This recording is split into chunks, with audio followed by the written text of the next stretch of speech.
बात करें कि ये एक पॉइंट का नहीं, हमें 2 पॉइंट का पोटेंशियल डिफरेंस निकालना है। बात करें कि हमें 2 पॉइंट का पोटेंशियल डिफरेंस निकालना है। सुना होगा ये बात तो कि पोटेंशियल मैटर नहीं करता है, पोटेंशियल डिफरेंस मैटर करता है। कई एक्सपेरिमेंट देखे होंगे, बिजली के तार को पकड़ के दिखाते हैं, देखो मेरे कुछ नहीं हुआ। एक्चुअल में पोटेंशियल मैटर नहीं करता है, यही सच्चाई है। मैटर करता है कि 2 वायर हैं अलग अलग पोटेंशियल की, उनको टच करके दिखाओ। ठीक है ना, क्योंकि पोटेंशियल एक रेफरेंस क्वांटिटी है। एक वायर जिसका पोटेंशियल हम 220 वोल्ट बोल रहे हैं, वो ये मानते हुए कि किसी दूसरे पॉइंट का पोटेंशियल 0 रहा होगा, तब ये 220 बोलते हैं। लेकिन हम चाहें तो उसको 0 भी बोल सकते हैं, हम चाहें तो उसको 1000 भी बोल सकते हैं। रेफरेंस हम सेट कर सकते हैं, तो उसके हिसाब से फिर दूसरे का चेंज हो जाएगा। तो कुल मिला के हमें जरूरत किसकी है? पोटेंशियल डिफरेंस की, ना कि किसी पॉइंट के पोटेंशियल की। वो तो एब्सोल्यूट क्वांटिटी है ही नहीं। अब वो डिफरेंस कैसे निकालते हैं? तो देखो, जैसे हमने एक पॉइंट के पोटेंशियल को डिफाइन किया ना, सेम डेफिनेशन 2 पॉइंट के पोटेंशियल के डिफरेंस की भी होती है। वो क्या होती है वो देखो। जैसे फॉर एग्जांपल 2 पॉइंट है हमारे पास, एक पॉइंट ए है, एक पॉइंट बी है। ठीक है, मुझे डिफाइन करना है वीए माइनस वीबी। मुझे डिफाइन करना है वीए माइनस वीबी। अब देखो, यहां डेफिनेशन में थोड़ा ट्विस्ट है। देखो, याद कर, किसी पी पॉइंट का पोटेंशियल वीपी कैसे डिसाइड किया था? इंफिनिटी से पी पे लाया था। मतलब जिसका पोटेंशियल चाहिए होता है वहां पे लाते हैं, इंफिनिटी से पी पर एक कूलम्ब चार्ज को। सेम ऐसे ही वीए माइनस वीबी हमें निकालना है, तो हम बी से एक कूलम्ब चार्ज को ए पे लेके आएंगे। तो सुन, work done by an external agent for unit coulomb charge, मतलब पर यूनिट चार्ज, ये सेम है। W external per unit charge, कहां से कहां तक? अब यहां ये है B2A, ये याद रखना, B2A without changing kinetic energy. B से A तक, ये याद करना, क्वेश्चन में काम आएगा। अभी क्वेश्चन करवाऊंगा सेम इसके ऊपर, सिर्फ इसी डेफिनेशन पे क्वेश्चन आ जाता है। तो एक्सटर्नल का वर्क डन पर यूनिट चार्ज B2A, ये है VA माइनस VB। एक्सटर्नल को हम इलेक्ट्रिक के टर्म्स में लिख सकते हैं, तो यह आ जाएगा VA minus VB is equal to, electric के टर्म्स में लिखोगे तो निगेटिव ऑफ W इलेक्ट्रिक पर यूनिट चार्ज B2A। B2A, बस लिमिट चेंज हुई है और कुछ चेंज नहीं हुआ, सिर्फ लिमिट चेंज हुई है। तो बताओ ये क्या आ जाएगा? माइनस, ये आ जाएगा Q into integration B2A E dot D are, यही आया था वर्क डन अपॉन क्यू। ये है, ये क्यू तो भाग जाएगा, सेम फॉर्मूला आ गया, minus E dot D are. बस लिमिट जो पहले इंफिनिटी से पी थी, अब बी से ए हो गई। देख देख, सेम फॉर्मूला आ गया, V A minus V B is equal to minus integration E dot D R, वो ही जो अभी किसी पॉइंट का पोटेंशियल आया था। बस लिमिट चेंज हुई है बी से ए, और कुछ चेंज हुआ ही नहीं है। देखो, देख लो देख लो, minus E dot D R infinity से पी, यहां minus E dot D R B to A, V A minus V B निकालना तो बी टू ए। ठीक है, बोल बोल बोल। अब देख, अब देख, लेकिन इस फॉर्मूले को मैं ऐसे सजेस्ट नहीं करता हूं कि ऐसे याद करो। हम इसको थोड़ा सा चेंज करके याद रखते हैं, थोड़ा सा सही रहता है। बाकी तुम ऐसे भी याद कर सकते हो, ऐसे कोई हार्ड एंड फास्ट नहीं है कि नहीं वैसे याद करना है।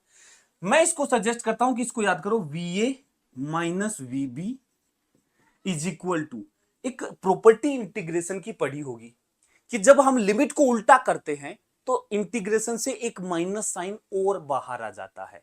पढ़िए ऐसी प्रॉपर्टी, बोल बोल बोल। यदि इसकी लिमिट उल्टा करें तो इंटीग्रेशन एक माइनस और बाहर फेंक देता है, तो एक पहले से एक और आएगा, माइनस माइनस प्लस हो जाएगा। बोल, क्या यह प्रॉपर्टी पढ़ी है? क्या यह प्रॉपर्टी पढ़ी है? तो इसके लिमिट को उल्टा कर देते हैं, तो यह आ जाएगा ए टू बी, और ये प्लस में हो जाएगा ई डॉट डी आर। इसको याद करते हैं, माइनस का झंझट नहीं रहता रे। बस कुल मिला के ये माइनस का झंझट नहीं होता। और दूसरी बात, V A minus V B, पहले पहले बाद में पहले ए तो नीचे ए, बाद में बी तो बाद में ऊपर बी। ठीक है, तो ऐसे ये ध्यान रखना, और माइनस साइन नहीं होता है, बस याद करना है। दोनों एक ही बात है, कोई दिक्कत नहीं है, दोनों में डिफरेंस नहीं है, बस हमारा इंटीग्रेशन लिमिट पुट करने का नजरिया अलग है। इसको याद करने का बेनिफिट ये होता है कि जो पहले है उसको पहले लगाएंगे, जो बाद में उसको बाद में लगाएंगे। बोल, क्या दो पॉइंट के बीच का पोटेंशियल का फॉर्मूला समझ में आया? ध्यान से देख, यदि मेरे को ये फॉर्मूला बनाना है तो देख कुछ नहीं है, हमारे पास ये फॉर्मूला था ना, इसमें ए को पॉइंट को पुट कर दे पी और बी को ले ले इंफिनिटी, तो ये बन जाएगा वीपी माइनस वी इंफिनिटी, और इंफिनिटी के पोटेंशियल को क्या बोला? जीरो, तो वीपी आ जाएगा minus E dot D R infinity से पी तक, वही बन जाएगा, सेम फॉर्मूला बन जाएगा।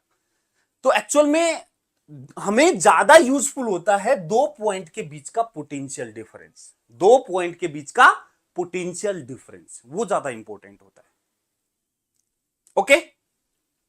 ओके, तो हमें ये फॉर्मूला याद करना है, रट्टा होना चाहिए, बिल्कुल रट्टा, अच्छे से, बहुत इंपॉर्टेंट फॉर्मूला है, बहुत इंपॉर्टेंट। ठीक है, जब भी दो पॉइंट के बीच का पोटेंशियल डिफरेंस का फॉर्मूला यूज आएगा वो ऐसे ये ही यूज आएगा। इसके अलग अलग केस देखेंगे, इसको और आसान करेंगे। अभी भी ये टफ है, इसमें इंटीग्रेशन दिख रहा है, अभी भी हमारे लिए तो टफ है, हमें तो और आसान करना है, करेंगे, लेकिन उससे पहले कुछ बातें, छोटी छोटी मगर मोटी बातें याद कर लेते हैं। क्या? वो ये अभी जो मैंने बोली थी वो सेम बेटा, जो एक पॉइंट का पोटेंशियल है वो एक रेफरेंस क्वांटिटी होती है, ये मानते हुए कि इंफिनिटी का जीरो है, तो electric potential of a point depends on reference potential. जो ये फॉर्मूला है VP is equal to this, we assume that potential at infinity is zero. ये बात लिखी गई है, नोट्स में प्रॉपर्ली लिखी होनी चाहिए कि ये रेफरेंस पोटेंशियल पे डिपेंड करती है। ठीक है, उस पॉइंट के रेफरेंस कहां पे जीरो अज्यूम किया है उस पर डिपेंड करती है। तुम किसी और पॉइंट का जीरो मानोगे तो उस पॉइंट का पोटेंशियल फिर बदल जाएगा। क्या नहीं बदलेगा? Potential difference. दो पॉइंट का पोटेंशियल डिफरेंस नहीं बदलेगा, potential difference between two points is an absolute quantity, it does not depends on reference potential. हमारे घर में जो सप्लाई आती है उसमें दो वायर आते हैं, हम अब देखो बोलने में तो किसी को भी जीरो बोल सकते हैं, रेफरेंस हमारी मर्जी है, लेकिन समझ लो ना, कुल मिला के दोनों के बीच का पोटेंशियल डिफरेंस मैटर करता है। जो एक वायर को टच करते हैं ना, वो एक्चुअल में क्या होता है कि एक पोटेंशियल को टच करे, उससे कुछ दिक्कत नहीं है, शूज वगैरह पहन के करते हैं, लेकिन दोनों को टच करेंगे तो वो फिर एक करंट उसमें से पास करने लग जाता है। ठीक है, क्लियर? जैसे मैं कुछ एग्जांपल के थ्रू समझाता हूं और अच्छी क्लैरिटी आएगी। देखो, हमारे पास दो पॉइंट हैं, एक ए एक बी, और ये इंफिनिटी है, यदि इंफिनिटी के पोटेंशियल को मैं जीरो मानता हूं, ध्यान से सुनना, यदि इंफिनिटी के पोटेंशियल को जीरो मानता हूं तो लेट्स सपोज ए का पोटेंशियल 10 वोल्ट आया और बी का पोटेंशियल 5 वोल्ट आया। ये मैंने दे दिया कि जब इंफिनिटी का जीरो था तो ए का 10 आया और बी का 5 आया। यदि इंफिनिटी को कहें नहीं, हम जीरो नहीं मानेंगे, हम तो 5 मानेंगे, हम तो 5 वोल्ट मानेंगे। बताओ, यदि इंफिनिटी के पोटेंशियल को 5 मानूंगा तो ए का कितना आएगा? तो खेल क्या है, इंफिनिटी के पोटेंशियल से 10 वोल्ट ज्यादा आ रहा है तो हर बार 10 ज्यादा आएगा। यदि इंफिनिटी से यहां का पोटेंशियल 10 वोल्ट ज्यादा है तो कुछ भी यहां मान उससे 10 वोल्ट ज्यादा आएगा। तो यहां 5 माना है तो बता यहां कितना आएगा? 10 ज्यादा 15 वोल्ट हो जाएगा। ये इंफिनिटी से 5 ज्यादा था तो 5 मानेगा तो 5 ज्यादा कितना हो जाएगा? 10 वोल्ट हो जाएगा। यदि इसको -5 वोल्ट मानेगा, -5 वोल्ट, तो इससे 10 ज्यादा ये होगा तो -5 से 10 ज्यादा +5 आ जाएगा, और ये 5 ज्यादा है तो -5 से ये 0 आ जाएगा। समझ लो, कुल मिला के पोटेंशियल डिफरेंस सेम रहेगा। पोटेंशियल डिफरेंस सेम रहते हुए चीजें चेंज होंगी। बोल, ये चीजें दिमाग में सेट हुई?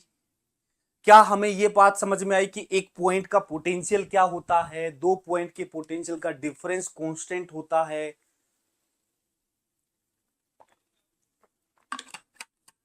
ठीक है, ओके ओके, आगे बढ़ते हैं, आगे बढ़ते हैं। चलिए देख बेटा, कुछ बातें हमें अब ध्यान रखनी है, कुछ बातें हमें अब ध्यान रखनी है। क्या? ये देखो,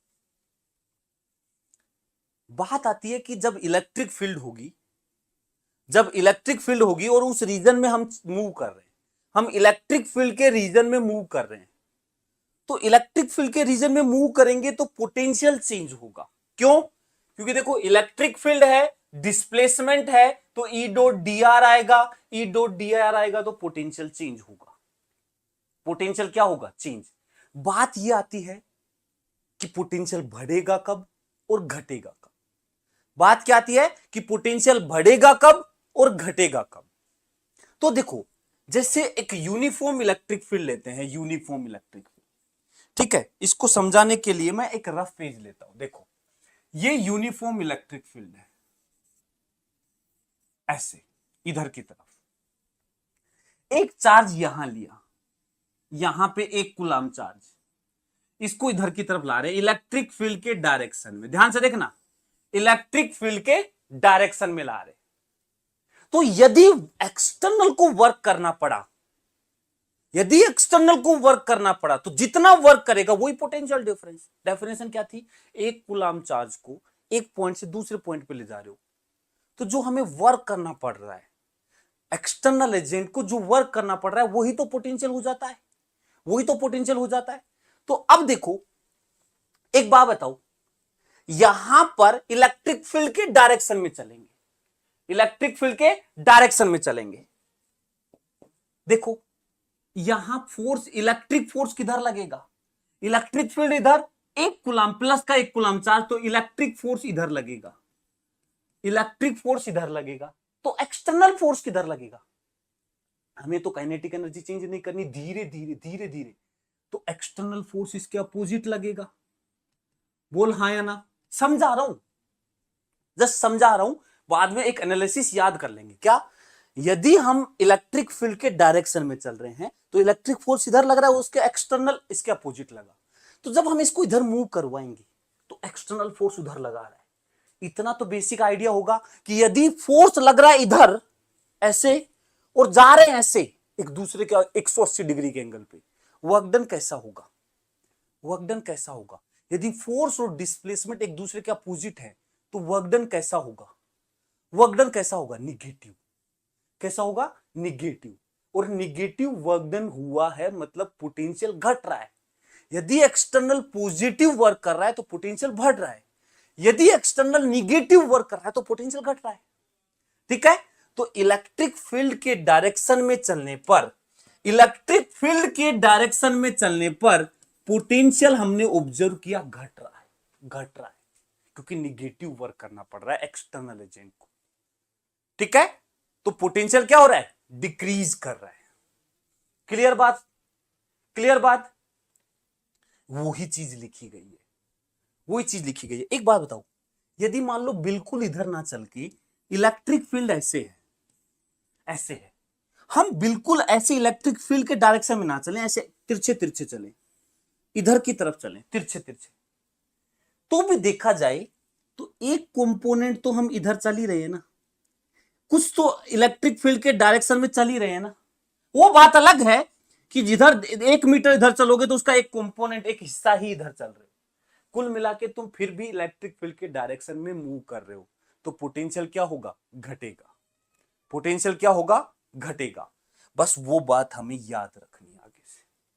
आगे से ये बात हमें ध्यान रखनी है। क्या ध्यान रखनी है? कि जब भी हम एक पॉइंट, जिस पॉइंट पे हम पोटेंशियल की बात कर रहे हैं, हम मूव कर रहे हैं मतलब उस पॉइंट की बात कर रहे हैं, वो पॉइंट मूव कर रहा है। यदि हम इलेक्ट्रिक फील्ड के डायरेक्शन में चलते हैं या उससे किसी एंगल थीटा जो कि 90 से कम है, देखो या तो हम इलेक्ट्रिक फील्ड के डायरेक्शन में चले या 90 डिग्री कम एंगल पे चले, 90 डिग्री से कम एंगल पे चले, तो पोटेंशियल डिक्रीज करता है। पोटेंशियल क्या होता है? डिक्रीज करता है। और सबसे तेजी से कब घटेगा? सबसे तेज स्पीड से कब घटेगा? जब हम इलेक्ट्रिक फील्ड के डायरेक्शन में चलेंगे तो तेजी से घटने लग जाएगा, तेजी से घटने लग जाएगा। क्यों? क्योंकि बेटा यदि हम इधर चलेंगे तो 1 मीटर पूरा पूरा घटाएगा, लेकिन यदि इधर चलेंगे तो 1 मीटर का एक कंपोनेंट ही आएगा जो थोड़ा कम होगा, कम घटेगा। तो तेजी से घटाना चाहते हो तो इलेक्ट्रिक फील्ड के डायरेक्शन में भागो। तो जब भी हम इलेक्ट्रिक फील्ड के डायरेक्शन में मूव करते हैं, इलेक्ट्रिक पोटेंशियल घटता है। क्या होता है? घटता है।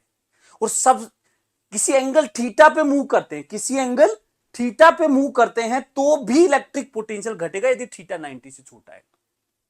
थीटा 90 से छोटा है तो क्या हो? यदि थीटा 90 से बड़ा हो, 90 से बड़ा हुआ तो, 90 से बड़ा हुआ तो मतलब हम इलेक्ट्रिक फील्ड में ऐसे चलें या किसी एंगल पे चलें तो ऐसे चलें, इस एंगल पे, उल्टा हो जाएगा, उल्टा हो जाएगा। उससे पोटेंशियल क्या होगा?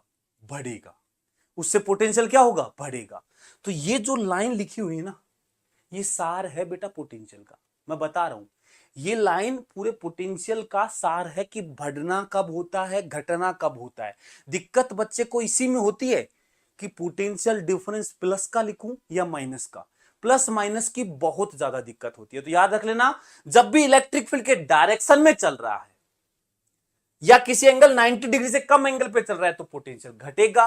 इलेक्ट्रिक फील्ड के अपोजिट चल रहा है या 90 से बड़े एंगल पे चल रहा है तो पोटेंशियल बढ़ेगा, तो पोटेंशियल बढ़ेगा। और 90 पे चल रहा है तो, 90 पे चल रहा हो तो, 90 पे चल रहा हो तो, जैसे देख इधर इलेक्ट्रिक फील्ड है और मूव तेरे को करना है ऐसे परपेंडिकुलर डायरेक्शन में, तो डॉट प्रोडक्ट जीरो आ जाएगा। इलेक्ट्रिक फील्ड और डिस्प्लेसमेंट में डॉट प्रोडक्ट जीरो आ जाएगा 90 डिग्री पर, कोई पोटेंशियल में चेंज नहीं होगा। यदि हम इलेक्ट्रिक फील्ड के परपेंडिकुलर मूव कर रहे हैं तो पोटेंशियल कांस्टेंट रहेगा। बिल्कुल सही बोला, कांस्टेंट रहेगा। पोटेंशियल क्या रहेगा? कांस्टेंट रहेगा। ठीक है, क्लियर? अभी रुक जाओ, फिजिक्स दिमाग में इतना आसान थोड़ा है, पर समझो चीजों को। जो मैं बोलता जा रहा हूं उन पे ध्यान दो, जो वर्ड्स यूज कर रहा हूं उन पे ध्यान दो। देखना क्वेश्चन इन्हीं से बनता है, इससे बाहर कुछ नहीं है। जो मैं बता दूंगा पोटेंशियल में, उससे बाहर कुछ नहीं है, ये पक्की बात। ठीक है, यहां जो बता दिया जाएगा उसमें तुम उठा के कोई से साल का क्वेश्चन कर लेना, सारे उसी में से मिलेंगे।